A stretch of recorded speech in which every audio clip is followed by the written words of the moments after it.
그늘에 안전하기를 원합니다. 피난처 되시고 요새가 되어주시며 덮어주시고 막아주시는 주님, 어두운 밤의 공포에 두려워하지 않게 하시고 어떠한 질병이나 전염병도 무서워하지 않게 해주세요. 재앙이나 불행이 근처에도 미치지 못하게 하시며 천사들에게 명하여 보호해 주세요.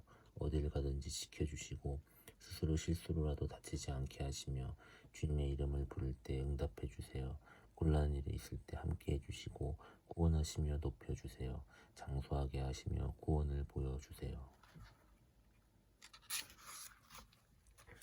10. 영적인 무장을 위해 기도하라. 에릭의 학교는 미션 스쿨이어서 매주 예배를 드린다. 처음 예배 시간에 초청받아 왔던 강사들은 모두 기독교인이었지만 시간이 갈수록 학교 측은 다른 종교들도 초청하기 시작했다. 어느 날 에릭이 입을 열었다. 엄마, 내일 시간엔 힌두교 승려가 온대요. 저는 뭘 어떻게 해야 할지 몰라서 그냥 있어요. 앨리스는 그 문제에 대해 기도해 보았니? 하고 물었다. 아니요, 아직요. 엄마가 기도 좀 해주세요. 네? 앨리스는 아들과 함께 빌립보서 4장 7절 말씀에 의지하여 평강의 하나님, 인간의 이해력을 초월하시는 하나님께서 모든 학생들의 마음과 생각을 지키시도록 간구했다. 다음날 에릭은 문을 박차고 들어왔다. 엄마, 오늘 무슨 일이 있었는지 상상도 못하실 거예요. 오늘요, 그 힌두교 승려가 강의를 시작하자마자 대부분 애들이 다 졸기 시작하는 거예요. 우리 친구들하고 제가 그 시간을 위해 기도한 걸 하나님께서 들으셨나 봐요. 잠들지 않은 애들은 다 기도하는 것 같았어요. 우리는 자녀들이 가는 곳마다 따라다닐 수 없다. 그러나 기도는 다르다. 기도는 어디든 따라다닐 수 있다. 자녀들이 하나님의 임재 가운데서 자라도록 기도하는 것은 그들에게 최고의 보호막을 치는 것이다. 그것은 가치를 매길 수 없을 만큼 귀한 것으로 지금부터 영원까지 그들을 보호할 것이다.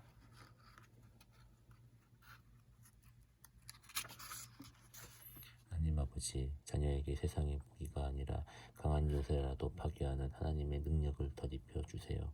모든 이론들을 파괴하고 하나님을 아는 지식에 대항하는 온갖 교만한 생각들을 물리쳐 모든 생각들을 사로잡아 그리스도께 복종할 줄 아는 자가 되게 해주세요. 자녀에게 어떻게 하면 옛 모습을 벗어버릴 수 있는지 보여주세요. 옛사람은 한없는 욕망으로 점점 더 눈이 어두워져 더 악하고 더러운 모습이 될 뿐이기 때문입니다. 그러므로 마음을 새롭게 하며 거짓말을 하지 않으며 화가 나더라도 죄를 짓지 않게 붙들어 주세요. 무엇보다 사탄이 공격할 수 있는 틈을 주지 않도록 막아주세요. 자녀가 악한 자들이 쳐놓은 덫에 걸리지 않게 하시고 악한 자들이 만든 함정에서 구해주세요. 악한 자들은 자신이 쳐놓은 그물에 스스로 빠지되 자녀가 완전히 지나간 후에 그들이 빠지게 해주세요. 자녀를 잘못 기든 길로 인도하려는 사람들을 막아주시고 그리스도께서 의로우신 것처럼 의를 행하는 사람이 되게 하사 죄를 짓지 않도록 인도해 주세요. 하나님의 아들이신 예수 그리스도를 이 땅에 보내주셔서 마귀의 일을 멸하게 하신 것을 감사합니다. 자녀가 하나님의 전신갑주를 취해 사단의 악한 속임수에 넘어가지 않도록 지켜주세요. 굳게 서서 진리의 허리띠를 띠게 하시고 가슴에는 의의 흉배를 붙이게 하시고 발에는 평화의 복음을 전할 신을 신게 해주세요. 손에는 악한 자의 불화살을 막아낼 믿음의 방패를 들려주시고 머리에는 구원의 투구를 쓰게 하시고 다른 한 손에는 하나님의 말씀인 성령의 칼을 쥐어주세요.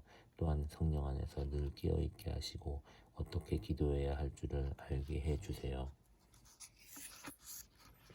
자녀가 가진 모든 것과 집을 울타리로 감싸주시고 하는 일마다 복을 주셔서 그의 소유를 온 땅에 넘치게 해주세요. 자녀가 자신을 하나님께 드릴 수 있도록 도와주시고 마귀를 대적할 줄 알게 해주세요. 자녀가 하나님께 가까이 나아갈수록 마귀는 도망칠 줄 믿습니다. 자녀를 모든 재난에서 지켜주시며 생명도 지켜주세요. 나갈 때나 들어올 때 이제부터 영원까지 지켜주실 줄 믿습니다. 자녀를 세상의 유혹과 어두움에서 벗어나게 해주시고 보다 악으로부터 지켜주세요. 또한 자신이 세상에 속하지 않고 주께 속해 있다는 사실을 명심하는 사람이 되기를 원합니다. 40일 정서적 안정감을 위해 기도하라. 루시의 부모님은 크리스천이 된 다음 새롭게 발견한 하나님의 사랑을 자식들에게도 쏟아붓기 시작했다. 동시에 루시의 부모님은 기회가 있을 때마다 끊임없이 하나님께 속해 있다는 사실과 하나님의 형상을 입고 태어났음을 알려주었다.